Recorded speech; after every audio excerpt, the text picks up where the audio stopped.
Welcome back. So I want to cover this Marianne Williamson running for the DNC story, or DNC chair, that is.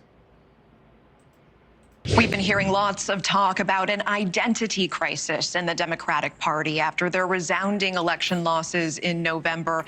And now there is a new candidate adding her name to the very crowded field of candidates promising to reshape this party. And former Democratic presidential candidate and self-help author Marianne Williamson, who writes, MAGA is a distinctly 21st century political movement, and it will not be defeated by a 20th century toolkit. And Marianne Williamson joins us now live to discuss her bid to lead the DNC. I appreciate you making. Before she starts, I wish she would have just went to the Green Party. We should build a new party. Screw the DNC. The time today. And let's start there. You say MAGA will not be defeated by a 20th century toolkit. Tell me more about that. What would it take? Well, President-elect Trump has created what I call a collective adrenaline rush. There's tremendous psychological and emotional factors involved in the excitement that so many masses of people have around President Trump and the MAGA movement. In order to counter that 21st century political phenomenon, the Democratic Party now needs to become a phenomenon.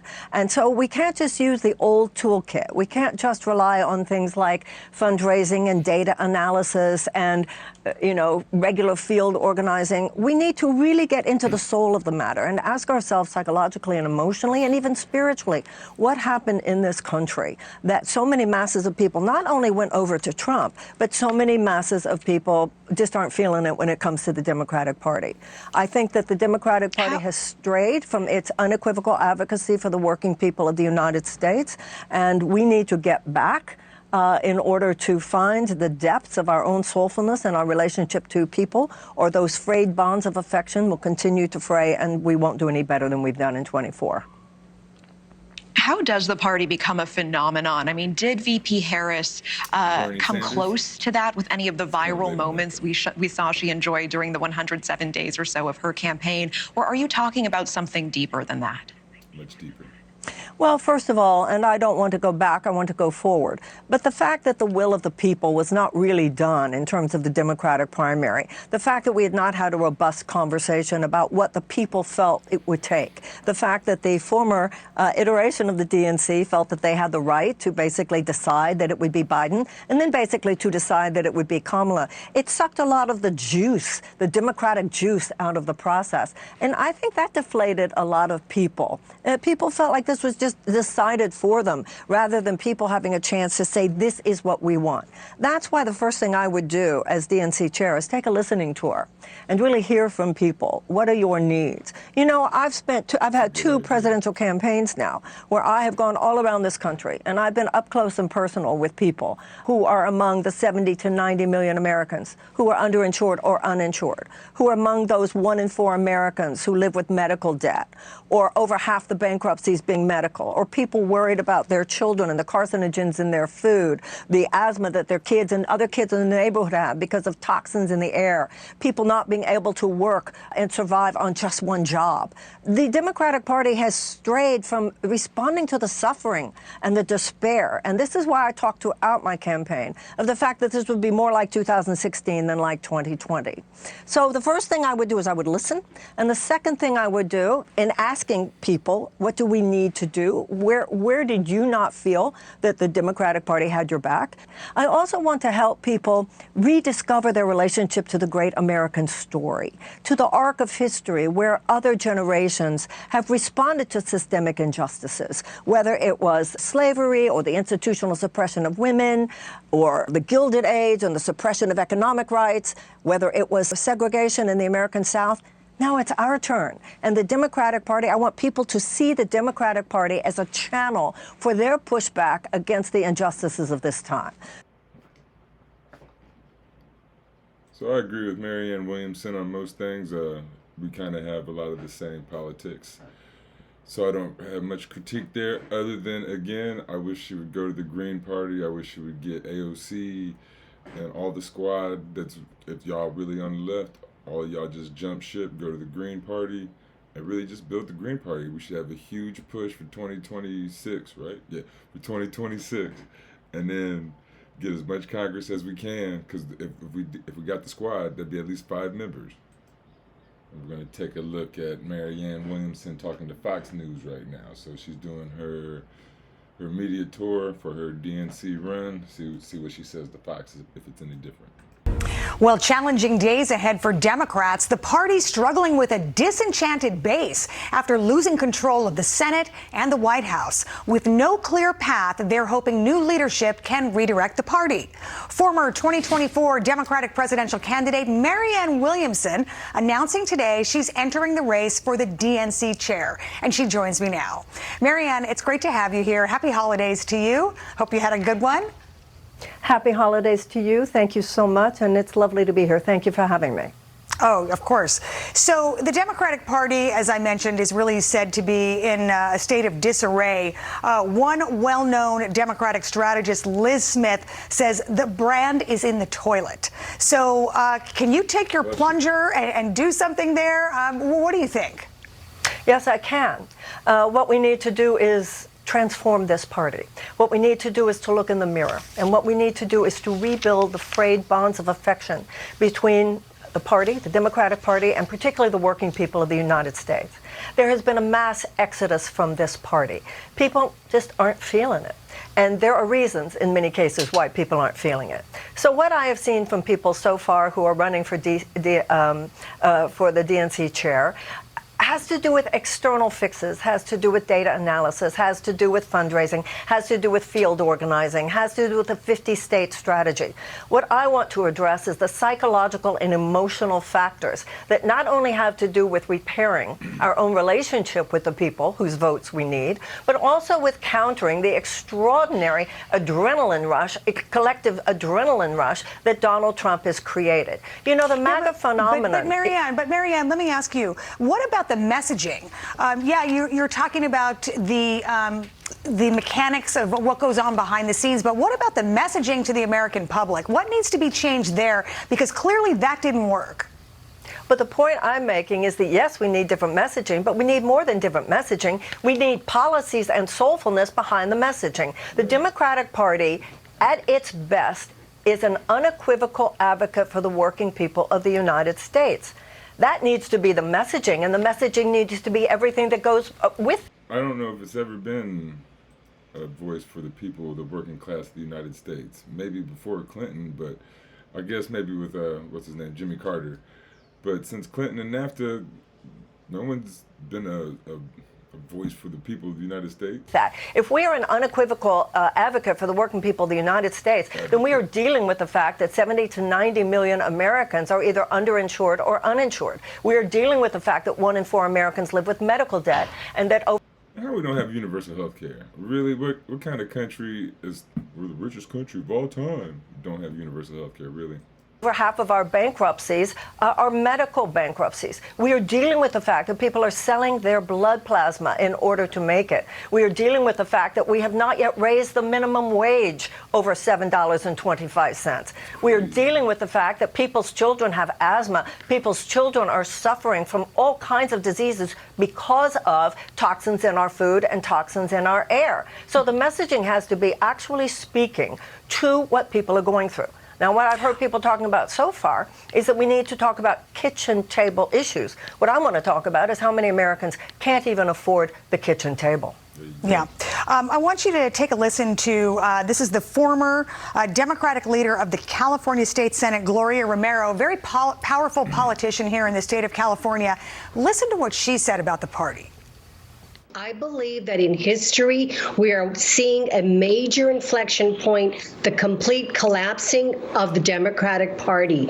There are no certainties in politics in America, and we've seen parties come and go. This party refuses to recognize that it has lost its way. It's a chapter. It's, gone with the wind. And basically, we are seeing the end of this. Whoa, the collapsing of the Democratic Party. Quick reaction to that, please. Well, the fact that in the 1970s, the Democratic Party started taking corporate money. Of course it's been co-opted. It's been co-opted by insurance companies, pharmaceutical companies, big food companies, big chemical companies, big agricultural companies, big banks and financial institutions, big oil and defense contractors. This woman is absolutely correct. There is a matrix of corporate power that is holding our government hostage. It has turned Washington into a system of legalized bribery. We've always known that the Republican Party stands for market solutions and being in bed with the corporations. The Democratic Party is supposed to be a counter to that. And the Democratic Party over the last few decades has tried to have it both ways. And this is what it's gotten us. The American people no longer feel, the working people of the United States no longer feel that the Democratic Party has my back. And that is what we need to repair, and that is what we will repair should I be elected the DNC chair. Want to just put up on the screen very quickly some other folks in the race for the DNC chair. There is Martin O'Malley. He is the former Maryland governor. We have Ken Martin, the DNC vice chair, and Ben Wickler, Democratic Party of Wisconsin chairman. There and a few others. There they all are. So you have some competition there, but we will see how it goes. Thank you so much for coming on today and giving us your point of view. It's always a pleasure to talk to you. Thank you. So that was Marianne on Fox News. I got one more interview of her. She's going to be on ABC News next. And lastly, as I said, we're going to take a look at her interview, Marianne Williamson, that is on ABC News Live.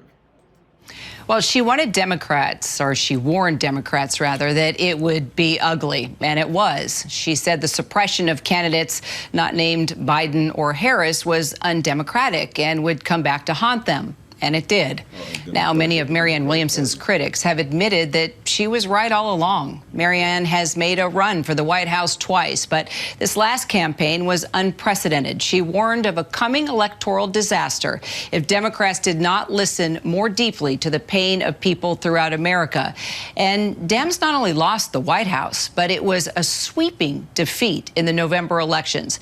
This is why Marianne Williamson says she has decided to run for chair of the Democratic National Committee. She says if Dems want a new president in 4 years, a new Congress in 2, then they must immediately get about the task of creating a new party. Marianne Williamson joins me once again to tell us how exactly she plans to do that. Good to see you again. It's always good to see you. Thank you for having me. All right, you've called the Democratic Party anti-democratic, even ruthless. Now you want to lead it. How do you convince the loyalists that you're the one that can turn this around? People are not stupid. Democrats understand that the Democratic Party is a tarnished brand, that the way things have been going didn't work. And so it's time to open this thing up. The suppression of any voices other than the establishment chosen internal inside the club people who are going to do everything the same way, the way they do it no matter what. If you want to continue the trajectory of decline, then you continue with that. Right now, the people who are running for the DNC chair are talking. Skipped over AOC for whatever position that was in the, I forget right offhand, but we covered it yesterday or the day before.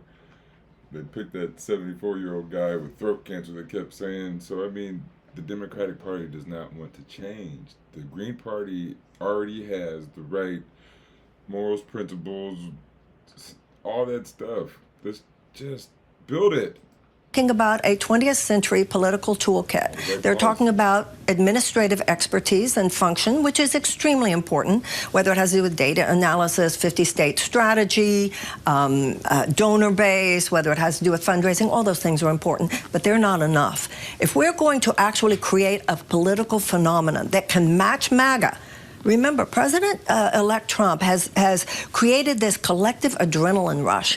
Man, it would have just been crazy to see Bernie Sanders and Donald Trump in 2016 on a debate stage going at it, man. That would have been so good. And just the crowds they both had. Imagine just the pictures, the memes and the stuff. Like Bernie had those huge crowds in his speeches, and Trump had those huge crowds in his crazy speeches, right? I mean, Hillary was just So lame, so nothing, man. That would have been so amazing. With a profound emotional and psychological hold on masses of American people. Not only has he drawn masses to him, he has drawn masses away from us. We have a very frayed bond of affection with millions of Americans, particularly working people in the United States. We have to address the problem on that level, on the level of the heart, on the level of the mind. People aren't feeling it about Democrats anymore, at least not enough of them to make for the kind of victory that we need in 26 and 28. Well, it's interesting because there's a lot of people like Tulsi Gabbard, RFK Jr., even former Bernie bros who left the Democratic Party because, you know, they felt the party just didn't represent them anymore. But you're doubling down and saying, I'm staying with the Democrats, I'm staying with the party, and I want to run the DNC. Why? Because a lot of the people that you just mentioned, and I hear from them often, suggest that I become a Republican. I'm not a Republican. I don't have a Republican soul. I have a Democratic soul. So when people like to say about someone like myself, Stop this duopoly BS, man. Become a Republican.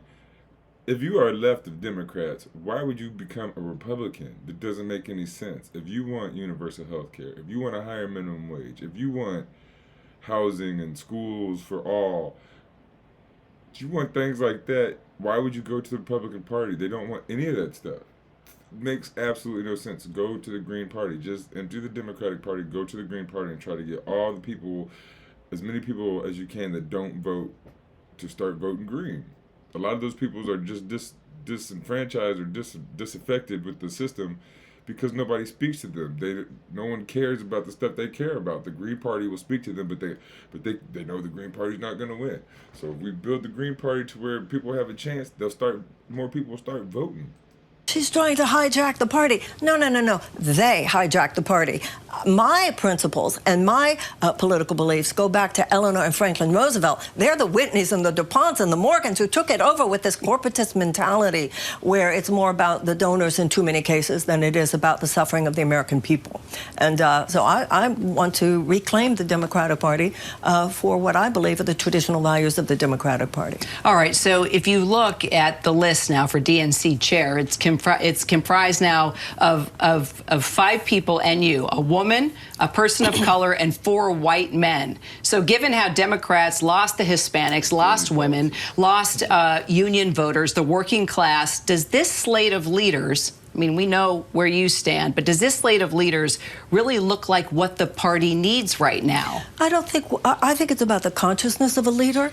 It's about, listen, there is some ethical corruption within the way the Democratic National Committee was working during 2024 election. I know because I was there. One of the people who is a leading contender was his idea of making the Democrats win was to kick anyone off the ballot that he didn't feel should be there. That should not be the role of a state party leader, and it should not be the role of the federal party. The Democratic Party should never have been thinking that they had the right to choose Joe Biden, and they had them. I don't believe that they should have felt that they had the right to choose Kamala Harris. So the people who are running now, it's not about their sex, it's not about their color, it's not about their ethnicity. It's about. The DNC said that they were a company and that they had the right to choose when they chose Hillary over Bernie Sanders. They said it in 2016. About their ideas about what the party should stand for. And I believe the party should stand for ethical principles. The party should stand for genuinely democratic principles. The party should stand for being, I believe, a megaphone from the various Democratic leaders and candidates throughout the country. I want to help the American people reconnect with the significance, the practical significance of politics to their daily lives. Too many Americans don't know what Democrats are trying to do for them in the House or the Senate. They don't know what's happening in their state houses. And the Republicans actually have been better at keeping their base informed about what they want and about what they're doing. The Democrats have acted like, just elect us and then trust us. People don't even know. And that's why too many Americans don't feel like the Democratic Party has their back. I want to talk. See, that's what happened with Barack Obama, right? He had us all riled up and stuff when he ran, but then when he got in office, he was just like, nah, sit down, I got this. Like, no, he should have kept us riled up, and he should have had us marching in the street to get universal health care, to do the things that we wanted, instead of just telling us to sit down and not doing anything. Talk to people. I want to listen to people. The first thing I would do. But you have been doing that. You've been traveling around. That's why I'm running, because Right. I'm the one who's been running. You know, everybody says about some of these people running, well, he knows how it's done in Wisconsin or wherever. No, I know what's happening among people around the country. I know what it's like for people who are among those 70 to 90 million people who are underinsured or uninsured, who are among the 1 in 4 who have medical debt, who are among those over half of the bankruptcies that are medical bankruptcies, people who are so concerned about their children's asthma because of the toxins in the air or the carcinogens in their children's food, people who can't work on just one job and actually make it and support their families, and who absolutely know that the Democrats have not provided for the raise of the minimum wage. I want to make sure that the American people know what the Democrats are trying to do, and I want the Democratic Party to know when the American people see you not doing what you say you stand for. And I believe that that's the way to reconnect and to repair the frayed bonds of affection between the American people and the Democratic Party. You've said that the Democratic Party needs to learn to rise like a phoenix.